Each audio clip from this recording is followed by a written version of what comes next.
No, I have no idea. I would, it's really difficult to predict the price, but I think we're going to be higher unless we see some comments by President Trump that might calm things down. And I'm sure he will probably make some comments because he doesn't want to continue to see the stock market crash. Yeah, he wants to work with China, and he said, I want to help China because if they do this, they're going to go into a depression," which I think is a bit, I don't think the Chinese will buy that. I think they're getting a bit sick and tired of it, President Trump's acts and changes. So yeah, if I think gold and silver are gonna open higher and the stock market will open lower, but nothing's ever guaranteed. That's what I've learned. But long term, I think gold and silver are still gonna keep going up. Gold and silver stand as timeless money according to Mario Innecco, a seasoned market analyst. Miners can produce gold at significantly lower costs than the market price, effectively allowing investors to acquire gold more cheaply than paying dealer premiums. He also observed how market dynamics around gold and silver have shifted in recent years.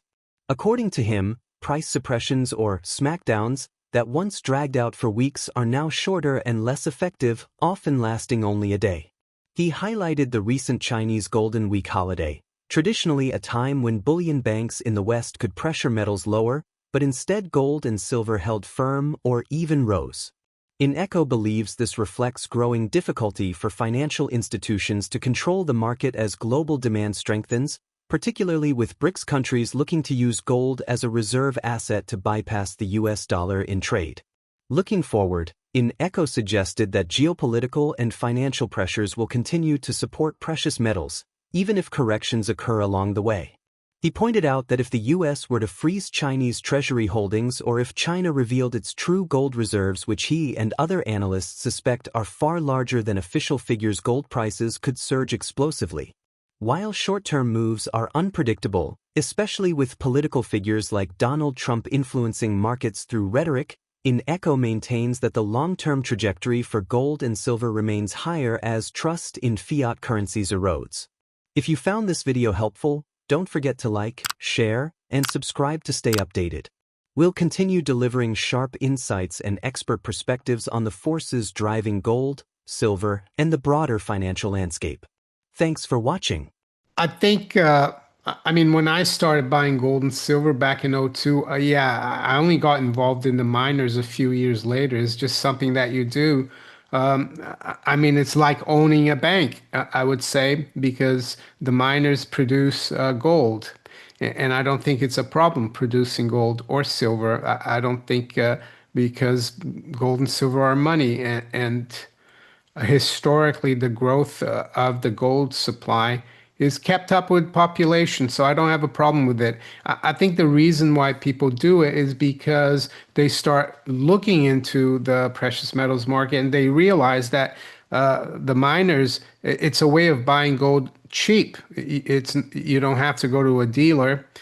Indirectly, of course, you don't have to go to a dealer and pay spot plus 2 or 3% premium.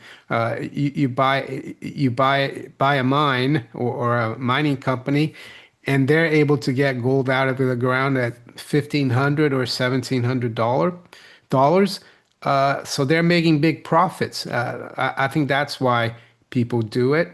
But I think he just having physical gold and silver is good enough. They've been doing slam downs of late in the last few weeks, but it only seems to last one day at the most. In the past, it used to last a week or a month even. And we recently had that Golden Week in China.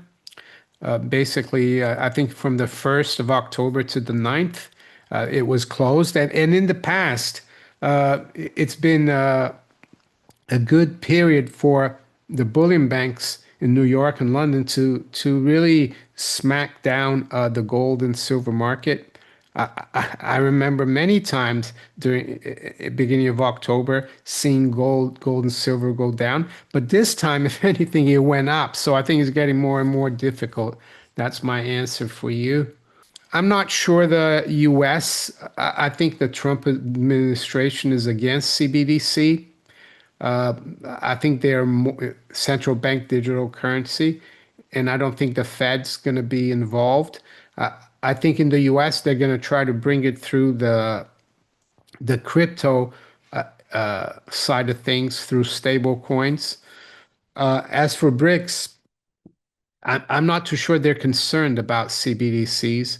They're concerned more about their how can I say, trading a payment system for their trading mechanism amongst themselves. That's not has nothing to do, let's say, with the dollar. And I think gold is I mean, I did an interview and I published it yesterday with Peter Carlin, and he thinks gold is the basically the reserve currency for the BRICS or the reserve asset. So gold is going to continue to do well. Whether the US will do the same, I don't know. Even though there's a lot of speculation, they might revalue gold. They might have to go down the way of yeah, gold, because once the BRICS adopt gold as their major reserve asset, there will be no fiat currency, the dollar, fiat dollar included, that will be able to compete because gold is money. What we've had since 1971 has been an aberration for the last 5,000 years. No, I have no idea.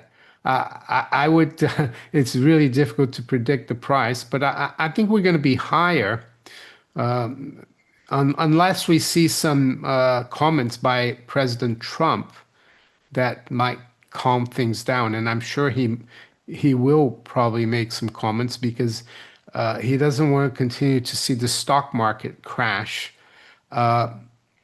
I saw that he made a comment on Truth Social, I think today or yesterday, saying that he doesn't want to, yeah, he wants to work with China. And he said, I want to help China because if they do this, they're going to go into a depression, which I think is a bit, I don't think the Chinese will buy that. I think they're getting a bit sick and tired of it, President Trump's acts and changes. So yeah, if I think gold and silver are gonna open higher and the stock market will open lower, but nothing's ever guaranteed. That's what I've learned. But long term, I think gold and silver are still gonna keep going up. There will be corrections along the way, of course. Yeah, that will be quite explosive. Treasuries, of course, treasury yields will spike higher, and then the US Treasury, the US government will freeze China's treasuries, the ones that they haven't sold, because don't forget, it's you can't sell like I don't know how much they've got, like 700, 800 billion worth of treasuries all at once. Might be able to do like you know 50 billion in one day, maybe 100 billion, and then the alarm bells would start ringing at the treasury, so they would freeze that, and then yeah, gold would explode if they disclose that they actually have more than 30,000, which is probably what they do. The world would be shocked. Not you guys wouldn't, because we've been talking about this for years, and a lot of good precious metals analysts like Alistair McLeod, Jan Neuenhaus, and Ronan Manley, they've all pointed to the fact that they probably have a lot more than 30,000 tons. Mario Innecco emphasized that during periods of currency collapse, companies linked to real production, such as mining, commodities, and certain industrial or even select tech firms, stand to benefit, while financial institutions, insurers, and holders of government debt typically suffer. He highlighted how the rare earth sector illustrates this divide. noting that while the West once dominated production, China now holds the upper hand. With recent export restrictions, Xi Jinping has played a strong card, leaving the US with little choice but to compromise, potentially by easing chip export controls, if it wishes to secure access to these critical resources. In terms of investing, Innecco sees the ongoing bull market in mining stocks as having years left to run, though he advises taking profits when certain companies drastically outperform. His own approach has been to rotate gains into cheaper miners or physical precious metals to balance growth with security. He also touched on goldbacks, saying that while they are not yet widely used due to the availability of fiat dollars, they could become essential in a hyperinflationary collapse. In such a scenario, gold, silver, and goldbacks would naturally reassert themselves as real money once fiat loses its credibility. Let's get back to the interview. Not all stocks, but definitely the mining stocks, commodity stocks, industrial stocks, any company that is involved in producing real things, even some tech companies. I think the companies that will suffer will be insurance companies, banks. Yeah, anything financial will suffer. And also holding fiat currency and government debt, you will suffer as well. That's what happens during currency collapse. And up until 20, 25 years ago, I think the West mined rare earths and processed and produced, but then China started doing it, and the West stopped. So yeah, President Trump thinks that it can be kick-started again very quickly, but I think it will take years to mine for it, to find some, and to start producing. And I think he knows because if he didn't know, he wouldn't be so concerned about the export controls that China just implemented and threatened China with 100% tariffs. So the rare earths card is the ace up Xi Jinping's sleeve, I would say. And unfortunately, I think China's won that move, and the U.S. is going to have to give up something. And I think that could be the controls they put on people like I think Nvidia and others selling chips to China. They'll have to reverse that if he wants the rare earths from China. I think it depends, if you have a company that does really well, and I had one a few months ago, I got out of it because it went up 4 times, and I bought some other miners that were cheap, and then a couple of months ago as well, one of the companies I had went up 50% in 2 weeks, and I took some profit. So, but I still think the miners generally are going to keep going up. There's still quite a few years to go in the bull market. But yeah, that's the way I would look at it. If you have a particular company that has really outperformed even other companies that have gone up, then maybe take a profit there, uh, leave some of it in your mining portfolio, and maybe take a little bit out and buy some physical gold and silver. That's what I would do. Yeah, I think they will do well because it's the kind of environment we're in. The world is breaking apart. There's no globalization anymore. Like commodities are becoming precious, really, all commodities. But yeah, they're non-monetary metals. That's why I don't follow them as closely, though. I just try to focus on gold and silver. Yeah, right now it's probably still applying because people are not going to pay with gold backs if they can still pay with a depreciating fiat dollar. But if we do get a hyperinflation and a currency collapse, then you might start using it because Gresham's law will not apply because there won't be any currency except gold, silver, and gold backs. And I've got some, and it was sent from one of the viewers, which I appreciate. They're nice, gold backs. So right now, I guess it's easy to calculate the fiat value. This is one gold back, which is one thousandth of an ounce. So that's $4, $4 fiat. I guess the gold goes to 5,000 will be $5 and so on.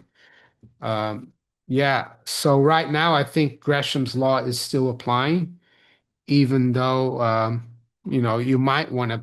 Someone might accept one gold back for something that's worth $5. Who knows? The central takeaway is that gold and silver continue to serve as the most reliable anchors in times of economic and monetary uncertainty, offering protection when fiat currencies lose value or confidence. Unlike paper-based wealth that can quickly erode during inflation, debt crises, or systemic collapse, precious metals retain intrinsic worth and have preserved purchasing power across centuries. As geopolitical tensions intensify and resource battles such as rare earths highlight shifting power balances, the role of gold and silver as both safe havens and true forms of money becomes increasingly relevant. Holding physical metals not only provides security against market volatility but also ensures long-term stability in a world where trust in fiat systems is steadily weakening. How might growing reliance on gold and silver as reserve assets reshape global trade and weaken the dominance of fiat currencies like the US dollar?